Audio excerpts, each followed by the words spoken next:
Welcome back to M Hood Fishing, everybody. So I'm out here in West Wego to catch bait, and I want to show you how I do that. I want to show you how I throw my cast net. I got my good friend James with me, but it is super busy out here. I was going to throw right off the boat ramp here, but every time I turn around, someone else wants to launch to go out to their camps. So we're going to have to walk to a spot to where nobody's launching like crazy. Come on with me. In the bucket here, I have a 6-foot radius cast net. Real important, you start by putting the wristband on your wrist, pulling your line out and looping it up about something like this. Nice clean loops. Make sure there's no knots in your line. Oh, which there is. Look at that. Let's fix that. Got the knot out, got the rope all looped up nice and clean. Now we're going to come and pull up on the horn and put that in my left hand. Now that I have the horn in my left hand, I'm going to pull the net out of the bucket, shake it out a little bit, make sure there's no tangles or anything. It all looks good. All right, so sometimes some people with a net this size want to grab it at the middle and then maybe grab it a second time and loop it around. But I like to just do it from the middle, get a loop like that.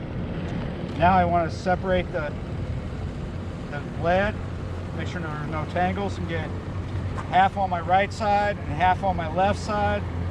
Now in my right hand, I'm going to loop over my thumb on my left hand. Now I'm going to come down here to where about the middle is, where it starts to transition from the high to the low. I'll pick this up. This is the part a lot of people don't like. In the mouth. You could also do this if you don't like putting it in your mouth. This is really handy if you don't like putting stuff in your mouth, but I don't mind. I like the way it works with it in my mouth. Come down here in the pinky. Dump what you have on your thumb. Dump what you have on your thumb. There you go. I'm going to hold this now so I can tell you something.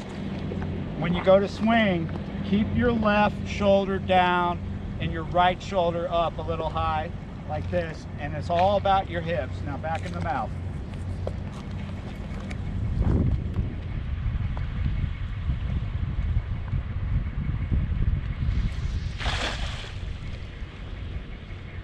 That should give you enough centrifugal force to get it to open up. The more you do it, the better you'll get at it, and the more it'll open up. Now this net actually has real lead on it, and that helps it open up. All right, we didn't get anything. We're gonna go back over to where the boat ramp is. There's more bait there. So I got my good friend James here. He's working the camera while I'm doing this, and he's also gonna be fishing a worm underneath the float while we're trying to catch bait. So if he starts to catch a fish, we'll cut back to that and see what he's got on the line. But right now we're going to walk along here and see if we can get some bait.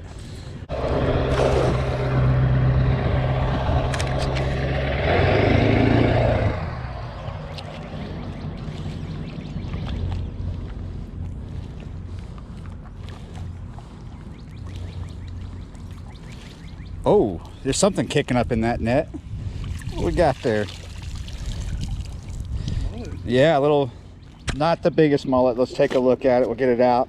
It's definitely what I came here for, is mullet. I would like just giant, humongous mullet, but this will work. This will work. Put that in our bucket. Little advice on catching mullet. Sometimes you do better if you don't just throw the net willy-nilly. You got to look, and you'll see some disturbances like that right there. I don't know if you guys saw that, but right in front of us, sometimes you'll just burn up your energy just throwing this net, especially if it's a big net like with one we're using today. And then all of a sudden you might start throwing really badly, because I for sure start to suck at throwing this net when I'm tired, after I've been doing it for a long time, or if I'm just super tired. So don't want to waste my energy, and you shouldn't waste yours.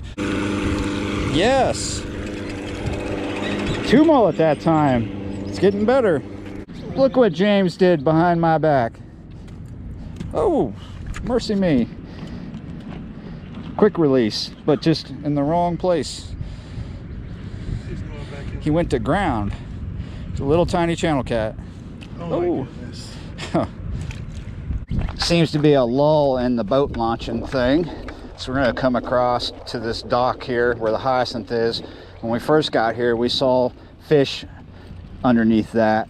He's gonna try popping down through openings with his float, which has got a worm underneath it, and I'm going to try throwing the net over here. It's basically the same water I was just throwing. Did you lower your depth? Yeah, about 3 feet. Yeah, you're right. Whoa, I just threw on top of a disturbance and there's stuff running out from around the net. I don't feel anything kicking up in it. Sometimes when there's a fish in the net, you'll feel them kicking in the net. There's an oh yeah being broadcasted, and it's because 2 more are in the net. Oh yeah. We have an unfortunate thing that just happened, so he's going to take over, but first we're going to put this right here, and now we're going to hand the camera to you. I'm getting in the water. That can only mean one thing, right?